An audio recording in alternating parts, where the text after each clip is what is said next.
Indian railway दुनिया का चौथा सबसे बड़ा रेल नेटवर्क, 13 लाख से भी ज्यादा एम्प्लॉइज, गतिमान एक्सप्रेस, वंदे भारत और तेजस जैसी हाई स्पीड ट्रेन। लेकिन फिर भी हमें ये आवाज हर स्टेशन पर ही सुनाई देती है।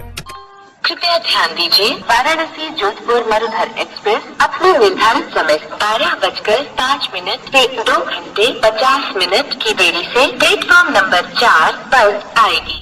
पिछले साल सिर्फ 7 महीनों के अंदर ही इंडियन ट्रेन 1,27,00,000 मिनट लेट हुई थी, जो लगभग 24 साल के बराबर का समय है। लेकिन अब सवाल यह है कि आखिर कई सारी सुपर फास्ट ट्रेन होने के बावजूद भी इंडियन ट्रेन इतना स्लो क्यों चलती है और हमेशा लेट ही क्यों हो जाती है। आज की इस वीडियो में हम सब कुछ जानने वाले हैं।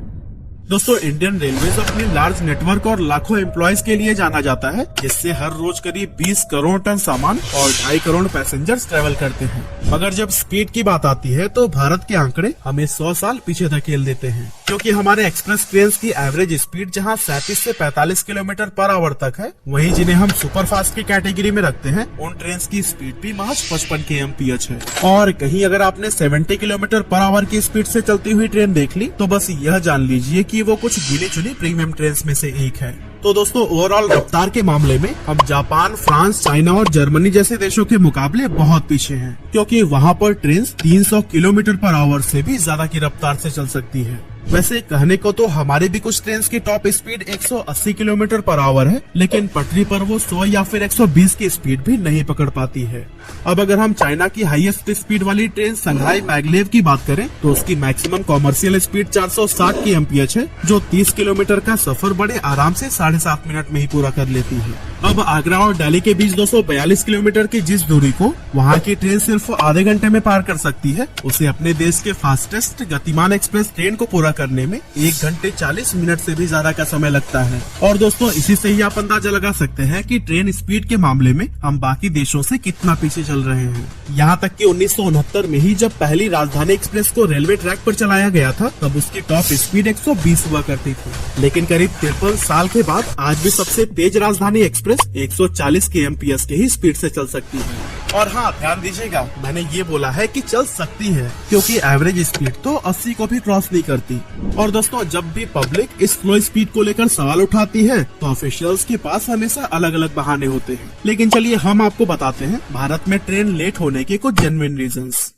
Number 1, heavy conjunction on tracks. दोस्तों, पूरे देश में ही रेलवे ट्रैक का एक जाल बिछा हुआ है, लेकिन अब भी यह उससे बहुत कम है जितना कि एक्चुअल में रेलवे को नीड है। हर थोड़े थोड़े समय पर नई नई ट्रेन का उद्घाटन तो कर दिया जाता है, लेकिन वो दौड़ेगी किस ट्रैक पर, इसे सोचने में ज्यादा दिमाग ही नहीं लगाया जाता। फिलहाल इंडिया के पास 22,593 से भी ज्यादा ट्रेन हैं, लेकिन ट्रैक्स की लंबाई सिर्फ 68,000 किलोमीटर है। और पता है, इसमें से 54,000 किलोमीटर तो ब्रिटिशर्स ही बना कर गए थे। यानी कि पिछले 76 सालों में हमारी गवर्नमेंट ने सिर्फ 14,000 किलोमीटर के ही ट्रैक्स बनाए हैं। साल 2000 में जहां डेली पैसेंजर ट्रेन की संख्या 8,520 थी, वहीं अब हर रोज हमारे देश में 13,169 ट्रेन दौड़ती हैं। लेकिन ट्रैक्स को रिक्वायरमेंट के हिसाब से बिल्कुल भी नहीं बढ़ाया गया है। यानी समय के साथ ट्रेन की संख्या तो बढ़ रही है, लेकिन ट्रैक वही का वही है। और यही वजह है कि किसी ट्रेन को आगे बढ़ाने के लिए दूसरी ट्रेन को रुक कर इंतजार करना पड़ जाता है, और फिर नतीजा यही सामने आता है कि हमारी ट्रेन घंटों लेट हो जाती है। Number 2, poor infrastructure.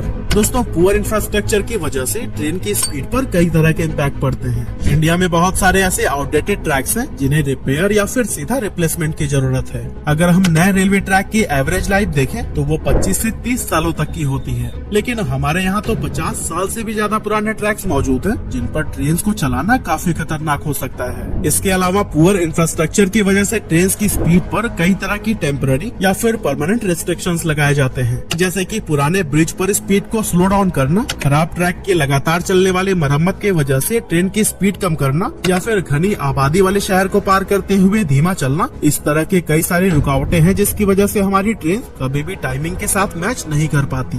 अब एक नजर हम जापान की ट्रेन पर डालें तो वहाँ की सारी ट्रेन बुलेट नहीं है, बल्कि वहाँ पर भी बहुत सारी नॉर्मल एक्सप्रेस ट्रेन हैं, जैसे कि सुपर हिटाची एक्सप्रेस, जिसकी स्पीड 130 किलोमीटर पर आवर की है। लेकिन वहाँ का इंफ्रास्ट्रक्चर ऐसा है कि वो ट्रेन अपनी हाई स्पीड पर भी चल सकती है।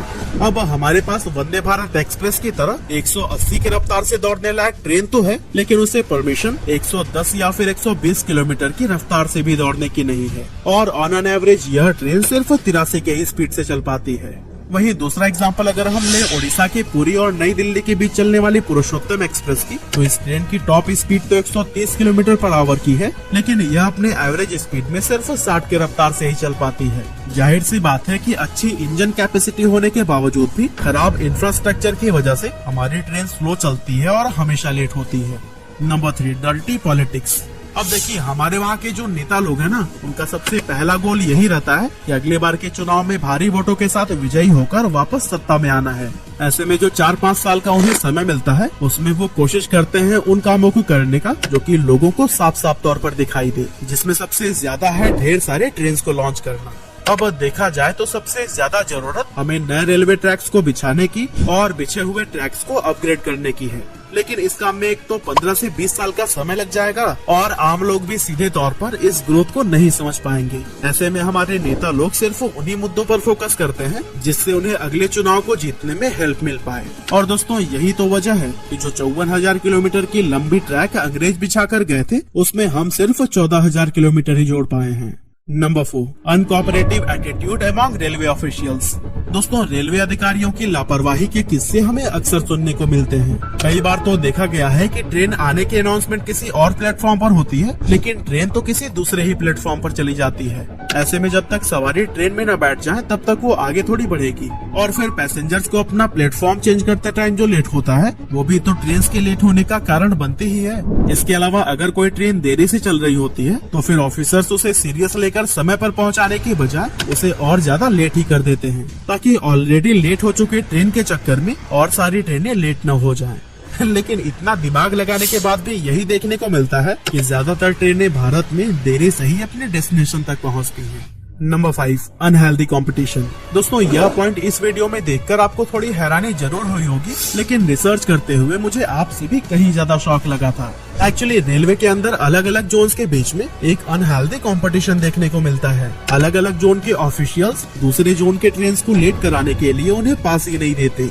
नवंबर 2017 में नॉर्थ सेंट्रल रेलवे के ऊपर यह आरोप लगाया गया था कि वो हरियाणा के पलवल स्टेशन के आउटर पर कई सारे ट्रेन को जानबूझकर रोक देता था, ताकि उनके ऑन टाइम परफॉर्मेंस और जोन्स के मुकाबले बेहतर हो सके। और दोस्तों, ये अनहेल्दी कंपटीशन का नतीजा ये होता है कि ट्रेन घंटों तक एक ही स्टेशन पर खड़ी रह जाती है, और जब एक जगह ट्रेन लेट हो गई तो फिर खराब इंफ्रास्ट्रक्चर की वजह से उसे वापस से अपना पंक्चुअल टाइम पकड़ने में बहुत सारे चैलेंजेस का सामना करना पड़ जाता है।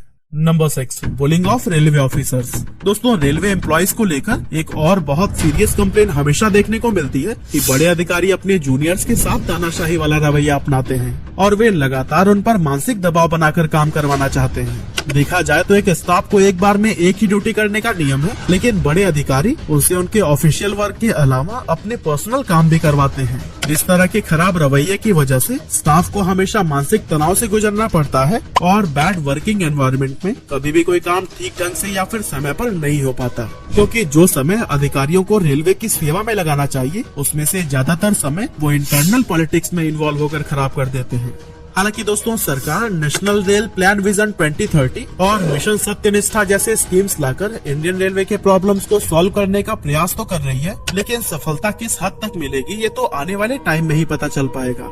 वैसे आपका ओपिनियन भी हमारे लिए बहुत मैटर करता है, इसीलिए अपने सुझाव भी हमें कमेंट जरूर करिएगा।